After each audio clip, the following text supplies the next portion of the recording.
Body में power आती है तो इन्हीं पोषक तत्वों की वजह से ही आती है। अगर इन पोषक तत्वों की मात्रा कमी हुई तो समझ लो शरीर में से मिर्च चुका पकड़ चलेगा। मिर्च चुका मतलब जिसको कहते हैं ना बेचारा एकदम बिमरहा है, तो बिमरहा वाली हिम्मत आप न मत दिखाइए और अपने शरीर में कुछ ऐसे पोषक तत्वों को जरूर लाइए जिसकी वजह से आपके अंदर एनर्जी बनी रही है। इसका मुख्य काम है आपके शरीर को उत्तेजित कर किए रहना। अगर जब तक ये आरबीसी है तब तक तो आपका शरीर बराबर वर्क करेगा, बराबर काम करेगा और आपको ये जगाता रहेगा, उठ उठ जल्दी से, तो ये आपको जगाता रहेगा। इसकी संख्या में कमी हुई ना तो आप लोग देश बहुत से गिर पड़ेंगे, जहां पर पहुंचेंगे वहीं से लोग से गिर पड़ेंगे, नींद बहुत आएगी, चमुआई बहुत आएगी। तो आरबीसी की संख्या में जब भी कमी होगी तो ये सारी समस्याएं आएंगी।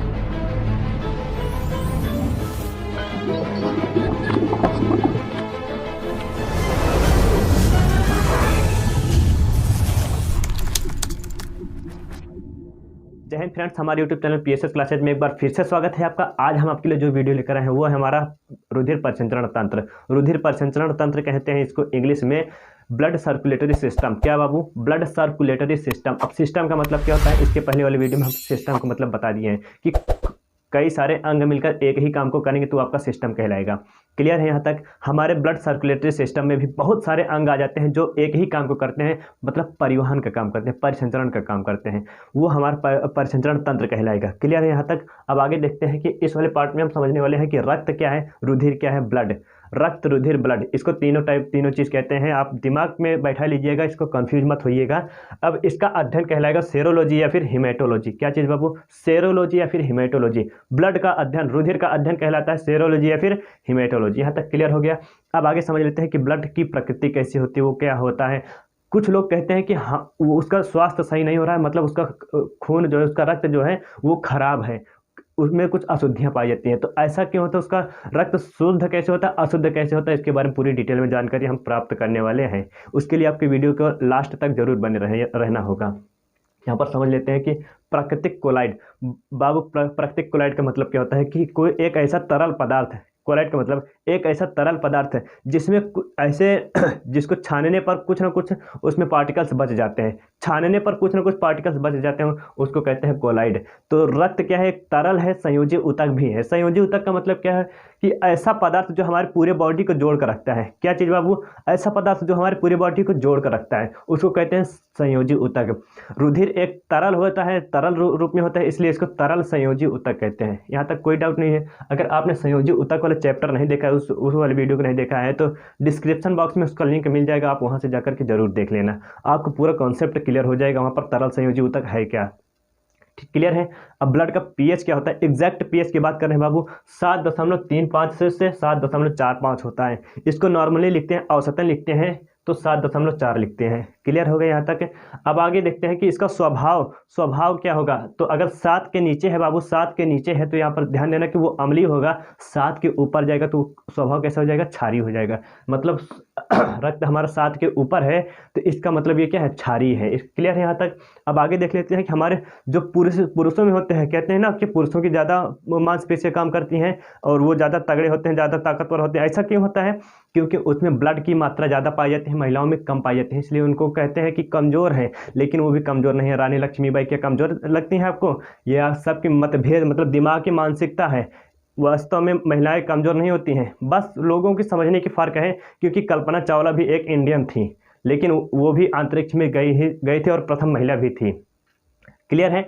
अब आगे देखते हैं कि पुरुषों में 5.5 लीटर होता है, 5.5 लीटर होता है रुधिर की मात्रा, और महिलाओं में 5 लीटर होता है। लेकिन ये कितने औसतन जो 70 किलोग्राम के होंगे। कितने? 70 किलोग्राम। मतलब हाथी की जैसे नहीं, एकदम फिट बॉडी होगी तो 70 किलोग्राम होंगे।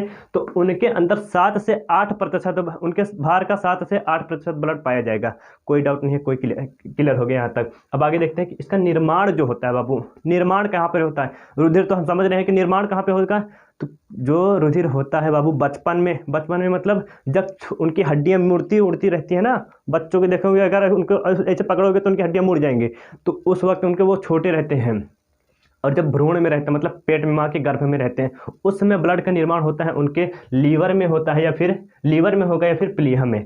क्लियर है? लीवर या फिर प्लीहा, इसको तिल्ली भी कहते हैं, स्प्लीन भी कहते हैं। यहाँ पर आपको कोई दिक्कत नहीं होनी चाहिए, क्योंकि बच्चों का जो भ्रूण होता है, जब भ्रूण में होता है तभी उनका ब्लड का निर्माण यहाँ पर होता है, लीवर या फिर प्लीहा में। क्लियर है? और जब ये बड़े हो जाते हैं, जिनकी हड्डियाँ मजबूत हो जाती हैं, ठोस हो जाती हैं, उस समय ये युवा बन जाते हैं, वयस्क बन जाते हैं। उस समय इनका ब्लड का निर्माण होता है बोन मैरो में, बोन मैरो या फिर अस्थि मज्जा में। आप क्रिस मूवी देखे होंगे तो उसमें एक काल नाम का बहुत ही डायनासोर था। डायनासोर का कहने का मतलब है वो डाकू, वो खतरनाक गुंडा था। अब वो गुंडा का जो है बोन मैरो ही खत्म हो गया था, तो क्रिस के बाप का बोन मैरो ट्रांसप्लांट कर लिया अपने बॉडी में, तो उसके पूरे बॉडी में जान आ गई थी। अब क्रिस 3 मूवी नहीं देखे हैं तो उसको जरूर देखिएगा, बहुत अच्छी मूवी है। अब आगे देखते हैं कि हमारा जो ब्लड होता है वो स्टोर कहाँ पे होता है, संग्रहण कहाँ पे होता है, तो संग्रहण होता है आपके प्लीहा में। कहाँ पे बाबू? प्लीहा, प्लीहा में यह संग्रहण होता है, इसलिए इसको कब्र भी कहते हैं। अगर एग्जाम में पूछ लिया जाता है कि आपका जो स्प्लीन है वो ब्लड बैंक क्यों कहलाता है, क्योंकि सभी ब्लड का डेथ एक्सपायरी डेट जब आ जाता है तो वह प्लीहा में चले जाते हैं, स्प्लीन में चले जाते हैं, इसलिए उसको हम ब्लड का कब्र भी कहते हैं, ब्लड की कब्र भी कहते हैं। क्लियर है? इसलिए इसको ब्लड बैंक भी कहते हैं, क्योंकि सारे ब्लड वहीं पर मर जाते हैं, इसलिए इसको ब्लड बैंक भी कहते हैं। ज़रूरत पड़ने पर इस ब्लड बैंक से हमारी बॉडी में ब्लड सर्कुलेशन हो सकता है। यहाँ तक तो कोई दिक्कत नहीं। इसको ग्रेवयार्ड, इंग्लिश में क्या कहेंगे? कब्रिस्तान को हम ग्रेवयार्ड भी कहते हैं, कब्रिस्तान को ग्रेवयार्ड भी कहते हैं। क्लियर है? आगे देखते हैं कि हमारे ब्लड में कोलेस्ट्रॉल बढ़ जाता है। कहते हैं ना कि उनके बीपी के साथ साथ कोलेस्ट्रॉल बढ़ गया है। जब भी बाबू कोलेस्ट्रॉल बढ़ेगा ना तो बीपी हाई हो जाएगा सबका। इसको हम आपके हार्ट चैप्टर में बताने वाले हैं, बहुत ही डिटेल में, बहुत ही अच्छे टॉपिक है ये, उसको आपको समझना जरूरी है। तो कोलेस्ट्रॉल ध्यान देना बाबू, आपका 20 मिलीग्राम अगर आपका 1 डेसीलीटर है, कितना? 1 डेसीलीटर ब्लड है तो मिलीग्राम उसमें कोलेस्ट्रॉल मिला हुआ होता है। अब डेसीलीटर का मतलब होता है बाबू, डीएल का मतलब होता है डेसीलीटर। 175 मिलीलीटर ब्लड में आपका 200 मिलीग्राम कोलेस्ट्रॉल पाया जाता है। क्लियर है? 175 मिलीलीटर बराबर होता है 1 डीएल, 1 डेसीलीटर। यहाँ तक तो कोई दिक्कत नहीं। अब आगे देखते हैं कि हीमोग्लोबिन क्या है। हीमोग्लोबिन बाबू हमारे ब्लड में ही पाया जाता है, इसी के कारण हमारे ब्लड का जो रंग होता है वो लाल होता है। हीमोग्लोबिन के कारण, हीमोग्लोबिन एक हीम नामक वर्णक पाया जाता है, जिसकी वजह से ये हमारे ब्लड का रंग लाल होता है। लेकिन ये हीमोग्लोबिन महिलाओं में ज़्यादा कम पाया जाएगा, पुरुषों में अधिक पाया जाएगा। कारण क्या है कि यहाँ पर देखिए पुरुषों में ब्लड की मात्रा कितनी है? 5.5 मतलब 5.5 लीटर है। तो जाहिर सी बात है कि पुरुषों में इसकी मात्रा भी ज़्यादा होगी। तो पुरुषों में इसकी मात्रा पाई जाती है 14 ग्राम प्रति डीएल।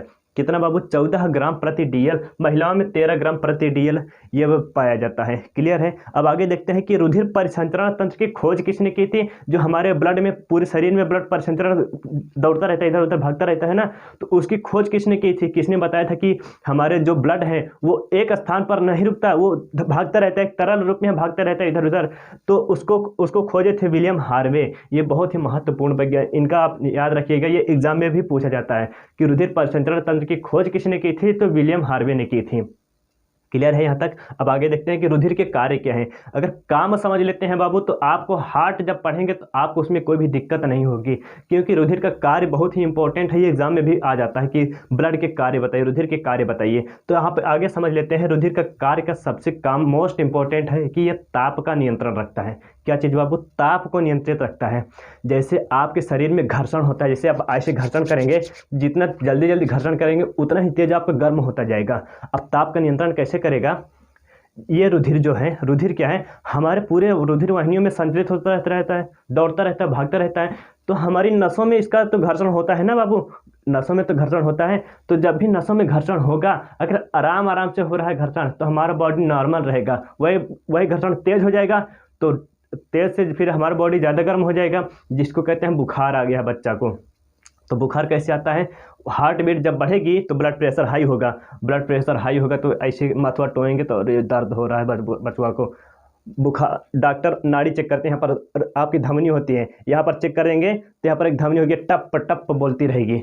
अगर वो ज़्यादा उछल रही है तो इसका मतलब आपका बीपी हाई हो गया है, इसकी वजह से आपको बुखार भी आ जाता है। क्लियर है? और वहाँ पर रुधिर का स्राव भी बहुत ज़्यादा तेज हो जाता है, रुधिर का परिवहन भी बहुत ज़्यादा तेज हो जाता है, जिसकी वजह से उनके रुधिर का तापमान भी बढ़ जाता है। क्लियर है? तो हमारे बॉडी का नॉर्मल तापमान होता है 37 डिग्री सेल्सियस। कितना होता है बाबू? 37 डिग्री सेल्सियस होता है हमारे नॉर्मल बॉडी का तापमान होता है। तो अब आगे देखते हैं कि रुधिर का और काम क्या है कि ये गैसों का परिवहन करती है। हमारे ब्लड में हीमोग्लोबिन पाया जाता है। हीमोग्लोबिन क्या करेगा बाबू, आपके फेफड़ों में जाएगा, वहाँ से ऑक्सीजन को पकड़ लेगा, पकड़ते ही ले जाकर दौड़ते दौड़ते भाग जाएगा कोशिकाओं में। कहाँ पर? कोशिकाओं में ले जाएगा। कोशिकाओं में जैसे पहुंचेगा तुरंत वहाँ पर फेंकेगा और तुरंत वहाँ से कार्बन डाइऑक्साइड को पकड़ेगा और कार्बन डाइऑक्साइड को पकड़कर भाग के तुरंत आएगा हमारे हार्ट में आएगा तो तुरंत क्या करेगा, जाएगा फेफड़े में से वहाँ पर कार्बन डाइऑक्साइड छोड़ देगा और फिर वहाँ से ऑक्सीजन पकड़ेगा, तो वहाँ से लाएगा फेफड़े में, हार्ट से फिर ले जाएगा कोशिकाओं में, फिर कोशिकाओं से कार्बन डाइऑक्साइड पकड़ेगा हार्ट से फिर फेफड़े से फिर ऑक्सीजन। ऐसे ही ये पूरा काम करता रहता है, तो इसलिए इसको गैसों का परिवहन का काम करता है। यहाँ तक तो कोई दिक्कत नहीं। तो यहाँ पर ऑक्सीजन तथा कार्बन डाइऑक्साइड का परिवहन कौन करता है बाबू? ब्लड करता है, रुधिर करता है हमारे शरीर में जो पाया जाता है।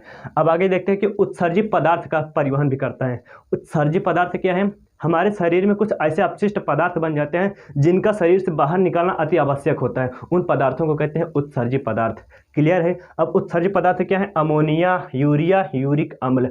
अमोनिया, यूरिया, यूरिक अम्ल, ये आपको उत्सर्जन चैप्टर में पढ़ा दिए थे, बिल्कुल अच्छे से समझा दिए थे। कॉन्सेप्ट था बिल्कुल बाबू, आप उसको जरूर देखिएगा, बहुत ही अच्छा समझ में आएगा। तो उत्सर्जित पदार्थ का भी परिवहन करता है। ये क्या करेगा बाबू? हमारा जो लीवर होता है ना, लीवर क्या करेगा, इस अमोनिया को बदल देता है यूरिया में जैसे ही बदलेगा तो 3 घंटे के लिए ये बदल देता है। तो 3 घंटे से अगर ज़्यादा हो गया तो फिर यूरिया से अमोनिया बन जाता है। इसीलिए देखते हैं ना, मूत्र का जो गंध आती है वो अगर हमारे शरीर से बाहर नहीं गया तो समझ लो हमारे शरीर में ही बहुत दुर्गंध आने लगेगी, इसलिए उसको हम मूत्र के रास्ते उसको बाहर कर देते हैं और 3 घंटे के अंदर देखेंगे तो वहाँ पर से दुर्गंध आनी शुरू हो जाती है। यहाँ तक तो कोई दिक्कत नहीं, उत्सर्जित पदार्थों का भी ये परिवहन करता है। अब आगे देखते हैं कि रुधिर का जो काम है वो पोषक पदार्थों का भी परिवहन करता है। किस चीज़ का बाबू? पोषक पदार्थों का। सबसे महत्वपूर्ण ये है कि हमारा ब्लड जो है पोषक पदार्थों का परिवहन कैसे करता है।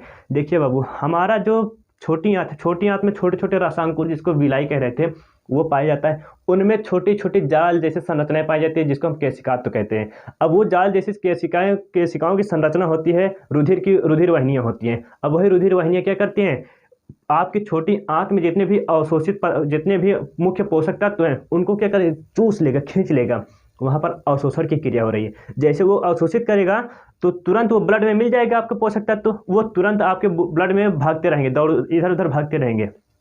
अब जिन अंगों को पोषक तत्वों की ज़रूरत है, जैसे हमारे हाथ को ऊर्जा की ज़रूरत है तो तुरंत सब ब्लड खींच के लेकर आ जाएगा सभी पोषक तत्वों की यहाँ पर पावर आ जाएगी। यहाँ तक तो कोई दिक्कत नहीं। तो हमारे जो बॉडी में पावर आती है तो इन्हीं पोषक तत्वों की वजह से ही आती है। अगर इन पोषक तत्वों की मात्रा कमी हुई तो समझ लो शरीर में ऐसे मिर्चुका पकड़ चलेगा। मिर्चुका मतलब जिसको कहते हैं ना बेचारा एकदम बिमरहा है, तो बिमरहा वाली हिम्मत आप मत दिखाइए और अपने शरीर में कुछ ऐसे पोषक तत्वों को जरूर लाइए जिसकी वजह से आपके अंदर एनर्जी बनी रही है। आप इसका स्क्रीनशॉट लीजिए और आगे चलते हैं नेक्स्ट पार्ट पे।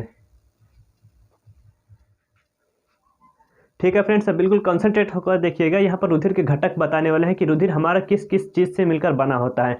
तो रुधिर में नॉर्मली पाया जाता है प्लाज्मा और रुधिर कणिकाएं पाई जाती हैं। प्लाज्मा हमारे ब्लड का 55 से 60% भाग बनाता है। अब इसी प्लाज्मा में 2 प्रकार के प्रोटीन पाए जाते हैं, एक तो होता है फाइब्रिनोजन, एक होता है प्रोथ्राम्बिन।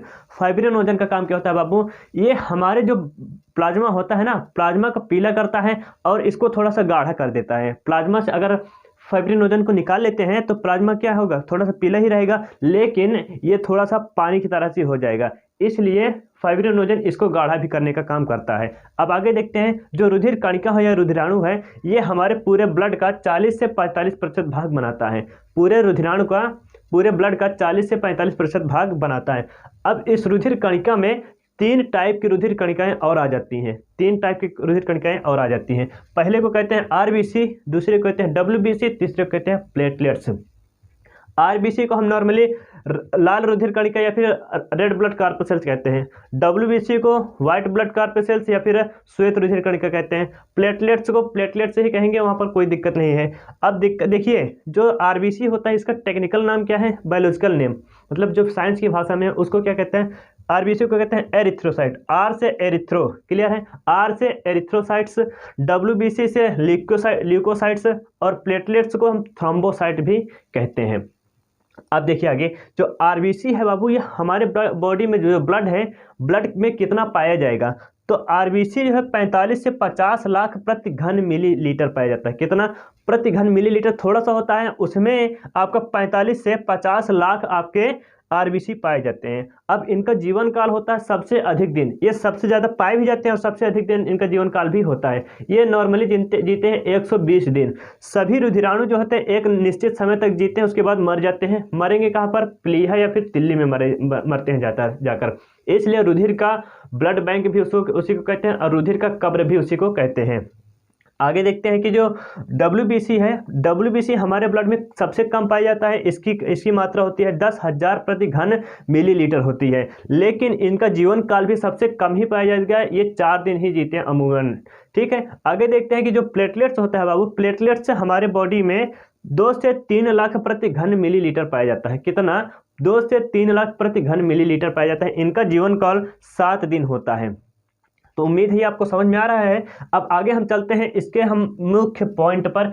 ये जो आरबीसी है इनका काम क्या है, डब्ल्यूबीसी का काम क्या है और प्लेटलेट्स का काम क्या है। ये हमारे रोगों से सुरक्षा कैसे करते हैं और हमारे जो है ब्लड परिसंचरण तंत्र को इसको कैसे सुचारू रूप से संचालित करते हैं, इनका पूरी डिटेल में हम समझने वाले हैं। आप इसका स्क्रीनशॉट लीजिए, हम आगे चलते हैं नेक्स्ट पार्ट पर। ठीक है फ्रेंड्स, अब यहाँ पर दोस्तों कंसंट्रेट होकर देखिएगा, क्योंकि आप यहाँ से आपके बॉडी का मोस्ट इंपॉर्टेंट पार्ट से चालू होने वाला है। जो ब्लड का है, ब्लड में आपकी 3 प्रकार की कोशिकाएं पाई जा रही थी। कौन कौन सी? आपकी आरबीसी, डब्ल्यूबीसी और प्लेटलेट्स। अब इनका काम क्या है? अगर हमारे शरीर में इन सबकी मात्रा बरकरार रहेगी तब हमारा बॉडी अच्छे से वर्क कर पाएगा, अन्यथा अच्छे से वर्क नहीं कर पाएगा। अब देखते हैं इनके बारे में क्या क्या चीज़ और क्या क्या टॉपिक्स है, क्या क्या फैक्ट है, पूरी डिटेल में जानकारी आपको देने वाले हैं। देखिए बाबू, जो आरबीसी है इसका आकार कितना कैसा होता है? गोलाकार होता है। कंचा देखिए ना, कंचा गोली बच्चे जो खेलते हैं टन टन, तो इनका आकार कुछ उस टाइप में होता है, बिल्कुल गोलाकार होता है। लेकिन ये बहुत ही छोटे छोटे होते हैं, बहुत ही बारीक। अब इनके जब भी ऊंचाई पर जाएंगे आप, ऊंचाई पर पता लगा पर्वत पर चढ़ रहे हैं, तब आपकी आरबीसी में आकार में वृद्धि करेगा। जो आपका आरबीसी है वो आकार में वृद्धि करेगा, लड़ा हाथ हो जाएगा। छोटा था तो जल्दी से ऑक्सीजन ले जाता था, जल्दी से आ जाता था, जाता था ऑक्सीजन लाने फेफड़े तक, फेफड़े से वहाँ से ऑक्सीजन लेकर आता था। लेकिन अब तो लड़ा हो गया, अब आराम आराम से जाएगा। कैसे? आराम आराम से लुढ़कते लुढ़कते जाएगा। तो इनके आकार में जब भी वृद्धि हो जाएगी तो ऑक्सीजन की मात्रा का परिवहन नहीं कर पाएगा, ऑक्सीजन का परिवहन पर इफेक्ट पड़ेगा। यहाँ तक तो कोई दिक्कत नहीं। अब आगे देखते हैं कि जो आरबीसी है, आरबीसी में आपके लाइसोसोम और केंद्रक अनुपस्थित होते हैं, पाए नहीं जाते हैं। अब देखिए, आप अनुमान लगाइए कि हमारी बॉडी में जो कोशिकाएं मरती थी, आपको कोशिका चैप्टर में पढ़ाए थे कि कोशिकाएं जो भी मरती थी उनकी साफ सफाई का काम कौन करता था? लाइसोसोम करता था। अब हमारे ब्लड में मीन्स आरबीसी में लाइसोसोम तो पाया नहीं जा रहा है, अब उसकी सफाई कौन करेगा? तो उसकी सफाई भी तो कोई करना चाहिए। तो ये क्या करे, जब भी इसके आरबीसी की मृत्यु 120 दिन में हो जानी है, 120 जैसे पूरा हुआ, ये ब्लड में उतारने घूमेगा, इसे मरा हुआ ऐसे तना के घूमेगा। तो इनको भी तो मारने वाला कोई चाहिए, इनको खत्म करने वाला कोई चाहिए। तो जैसे ये मरा हुआ मुर्दा घूमेगा आरबीसी, तो उस वक्त हमारे शरीर में पाया जाता है स्प्लीन। स्प्लीन देखेगा, जैसे देखेगा अरे वो घूम रहा है, वो घूम रहा है, तो तुरंत उसको क्या करेगा? उसको खींच लाएगा अपने अंदर। तो इसलिए स्प्लीन को कहते हैं ब्लड का कब्र, ब्लड की कब्र कहते हैं स्प्लीन को। यहाँ तक तो कोई दिक्कत नहीं है। अब आगे देखते हैं कि हमारे जो रुधिराणु है, रुधिराणु का 90% भाग अकेले बना लेता है। अकेले कैसे बना लेता है? इसकी संख्या होती है 45 से 50 लाख। कितनी बाबू? 45 से 50 लाख होती है। इनकी संख्या होती है 10,000 होती है। इनकी संख्या होती है 2 से 3 लाख होती है। तो आप सोचिए कि अकेले 50 लाख है तो इनकी संख्या हुई ना ज़्यादा, तो ये पूरे रुधिराणुओं का 90% भाग अकेले बना लेता है। कोई दिक्कत नहीं आता। अब आगे देखते हैं कि जो हमारा ब्लड है रुधिर में ही आपका आरबीसी पाया जाएगा, आपके रुधिर में आरबीसी पाया जाएगा और इसी आरबीसी में हीमोग्लोबिन पाया जाएगा। कभी कभी आपको एनीमिया बीमारी हो जाती है। एनीमिया बीमारी में बाबू आपकी आंखों में आयरन की कमी हो जाएगी, मतलब बॉडी में आपके आयरन की कमी हो जाएगी, लोह की कमी हो जाएगी। उस वक्त आपकी आंखें जो है ना यहाँ पर काली काली हो जाती है और डॉक्टर ऐसे देखते, घूर के देखते हैं उसमें, तो आपके एक धारी बनी होती है, वो धारी थोड़ा सा पीछा कहते हैं, अंदर घुस जाती है। अब उसमें क्या होता है कि बाबू आपके जो लोहा है, लौह है आपके बॉडी में, उसकी कमी हो गई है। इसको पूरा करने के लिए इसकी आरबीसी की संख्या में वृद्धि करनी पड़ती है। देखिए, जो ये आरबीसी है, इसका काम क्या है? इसका मुख्य काम है आपके शरीर को उत्तेजित किए रहना। अगर जब तक ये आरबीसी है तब तक तो आपका शरीर बराबर वर्क करेगा, बराबर काम करेगा और आपको ये जगाता रहेगा, उठ उठ जल्दी से, तो ये आपको जगाता रहेगा। इसकी संख्या में कमी हुई ना तो आप लोग देखें जाए बहुत से गिर पड़ेंगे, जहाँ पर पहुँचेंगे वहीं से लोग से गिर पड़ेंगे, नींद बहुत आएगी, चमुआई बहुत आएगी। तो आरबीसी की संख्या में जब भी कमी होगी तो ये सारी समस्याएं आने लगेंगी। इसलिए विद्यार्थियों के जीवन में आरबीसी की संख्या में आपका 45 से 50 लाख होना अनिवार्य है। यहाँ पर तो कोई दिक्कत नहीं, यहाँ तो आप समझ गए हैं। अब आगे देखते हैं कि हमारे जो ल्यूकोसाइट्स होता है WBC, वो वर्क क्या कैसे करता है, इनका साइज और शेप क्या होता है, इनके आकार अनिश्चित होते हैं अमीबा के जैसे। अमीबा बहुत गंधैला जंतु है, गंधैला जीव है। गंधैला कैसे, उसका ससुरे का आकार ही नहीं है, जैसे वो ऐसे ऐंठता मुर्रता रहता है वैसे सेम ये भी है। ल्यूकोसाइट की आकार जो है शेप ना बिल्कुल ही अनिश्चित होती है, ये एक ही शेप में नहीं रह पाते हैं। इनमें केंद्रक भी उपस्थित रहता है, इनमें अनुपस्थित, इसमें उपस्थित रहता है। अब आप दिमाग लगाइए कि अगर आपका आरबीसी लेकर आपका WBC लेकर किसी डॉक्टर को दे दिया जाए और कहा जाए कि डॉक्टर साहब आप इसको चेक करिए और हमारे माता पिता का ब्लड सैंपल से मैच करिए, क्या मैच करता है, तो डॉक्टर कहेगा जरूर मैच करेगा, क्योंकि आपने दिया है किसको, WBC को। और WBC में केंद्रक है, केंद्रक में आपका DNA पाया जाता है, उसी से आप डॉक्टर परीक्षण करते हैं। क्लियर है। अब ये मुख्य काम क्या करता है, रोगों से सुरक्षा करता है।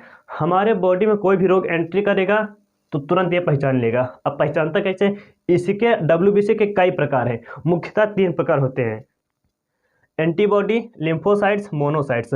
एंटीबॉडी का काम क्या है, यह शरीर से रोगों से रक्षा करता है। रक्षा कैसे करेगा, जैसे कोई वायरस आपके शरीर में घुसा तो तुरंत पहचान लेगा, अरे आ रहा है, तुरंत ये जाएगा लिम्फोसाइट के पास, ए चाचा उठो उठो, एक वायरस आया है, उसको हम पहचान नहीं पा रहे हैं। जैसे ये पहचानेगा, एंटीबॉडी क्या करेगा, उसको पहचान लेगा, अरे ये तो चेचक का वायरस है, चेचक, तो तुरंत चाचा के पास जाएगा, लिम्फोसाइट के पास। लिम्फोसाइट के पास जैसे जाएगा, चाचा उठो उठो, चेचक का वायरस आया है। जैसे ही ये चाचा उठेंगे, इनका शेप होता है टी शेप में, टी शेप में इनका शेप होता है, इसलिए इनको टी लिम्फोसाइट्स भी कहते हैं। लिम्फोसाइट को टी लिम्फोसाइट्स भी कहते हैं। तो चाचा उठेंगे, जब कहाँ पहुँचा है, तो कहेंगे वो आ रहा है, तो ये ले जाएगा इनको ले जाएगा उस वायरस के पास, तो ये उससे लड़ के उसको मार देंगे, उस वायरस को तो मार दिए। अब आगे आया है मोनोसाइट। मोनोसाइट का काम क्या है, जैसे ये मारे हैं तो ये जाएंगे मोनोसाइट के पास, कहेंगे ए चाचा उठो उठो, आपका काम आ गया है। तो ये जाएंगे, कहेंगे उठो, आपको चेचक का वायरस मारे हैं, उनको जा करके ख़त्म कर दीजिए। ये जैसे जाएगा, इनका साइज जो होता है बड़ा होता है, ये जाएगा तुरंत उसके पास, जो वायरस मरा हुआ है चेचक का, उसके पास जाएगा, उसको खाकर ख़त्म कर देगा। तो पहचानने का काम किया एंटीबॉडी, मारने का काम किया लिम्फोसाइट्स, और ख़त्म करने का काम किया मोनोसाइट्स। यहाँ तक तो कोई दिक्कत नहीं। अब ये जो 3 बचे हैं, ये तीनों क्या करते हैं, इन सब की मदद करते हैं। ये बहुत ही सेंसिटिव होते हैं, एंटीबॉडी की मदद करते हैं किसी भी वायरस को पहचानने में। क्लियर है बाबू, यहाँ तक तो आपको कोई दिक्कत नहीं होनी चाहिए। अब देखिए, कभी कभी हमारे शरीर में समस्या हो जाती है, हमारे न किसी और व्यक्ति के शरीर में बहुत सारी समस्या हो जाती है। समस्या उत्पन्न कहाँ से होती है, एक होता है HIV वायरस। कौन सा बाबू, HIV वायरस होता है। अब HIV वायरस जब भी बॉडी में एंट्री करेगा, जैसे एंट्री किया तो ढूंढेगा लिम्फोसाइट कहाँ है, हम उसको खाएंगे। जैसे वो एंट्री करेगा तो लिम्फोसाइट के ढूंढ के खत्म करने लगेगा। अब एंटीबॉडी का काम क्या है, पहचानने का। ये एंटीबॉडी जाएगा, उसको वायरस को पहचानेगा। जैसे कहेगा कि अरे ये तो HIV है, तुरंत चाचा के पास जाएगा, ए चाचा लिम्फोसाइट। जैसे लिम्फोसाइट के पास पहुंचेगा तो लिम्फोसाइट चाचा पहले से उतारने पड़े हैं, क्योंकि मर गए हैं। और मर गए हैं, किसको, कौन मारा है इसको, वही HIV का वायरस मारा है। तो इसलिए HIV वायरस जब भी आएगा तो आपके कौन से पार्ट को इफेक्ट करेगा, आपके बॉडी को, WBC को इफेक्ट कर देता है। जो ब्लड का पार्ट्स है WBC, इसी को इफेक्ट करके इसी को खत्म करता है। यहाँ तक तो कोई दिक्कत नहीं है बाबू आपको, तो ये आपको समझ में आया होगा। अब आगे देखते हैं कि प्लेटलेट्स का काम क्या है। बिम्बाणु इसको कहते हैं हिंदी में, और इसको थ्रोम्बोसाइट्स भी कहते हैं। क्लियर है। अब देखिए, जो प्लेटलेट्स है इसका आकार कैसा होता है, उभयावतल होता है। कैसा होता है बाबू, उभयावतल होता है। इमेज में जैसा कि आपको दिखाया जा रहा है कि उभयावतल कैसा आकार है। इसके केंद्रक इसमें केंद्रक भी अनुपस्थित रहता है, केंद्रक अनुपस्थित रहेगा। अब इसका मुख्य काम क्या है, ये शक्ति प्रदान करेगा। अगर आपकी बॉडी एक्टिव है, इसका मतलब आपके अंदर प्लेटलेट्स की संख्या बरकरार है। आपकी बॉडी इनएक्टिव है तो इसका मतलब क्या है कि आपकी जो ब्लड है उसमें प्लेटलेट्स की संख्या कम है। और कब इनएक्टिव होती है, जैसे आपको डेंगू बुखार हो गया है, कोई मच्छर काटते हैं तो आपको डेंगू हो जाता है, और डेंगू में प्लेटलेट्स की संख्या कम हो जाती है। डेंगू को वायरस जैसे ही आएगा वो प्लेटलेट्स को ढूंढ ढूंढ कर मारेगा, कहाँ है प्लेटलेट्स, तो जाएगा सभी प्लेटलेट्स को ढूंढ ढूंढ कर खत्म कर देता है। अब यहाँ पर इसकी संख्या तो कम हो जा रही है, अब लड़ेगा कौन, ये बेचारे भी अभी तक सोए हुए हैं, जागे नहीं हैं। अब ये क्या करेगा, इनको डेंगू के उपचार के लिए क्या कर कुछ काम किया जाता है। आपका उपचार क्या है, ये तो देसी दवाई है, गिलोई होती है, मार्केट में अवेलेबल है, मिल जाती है आराम से।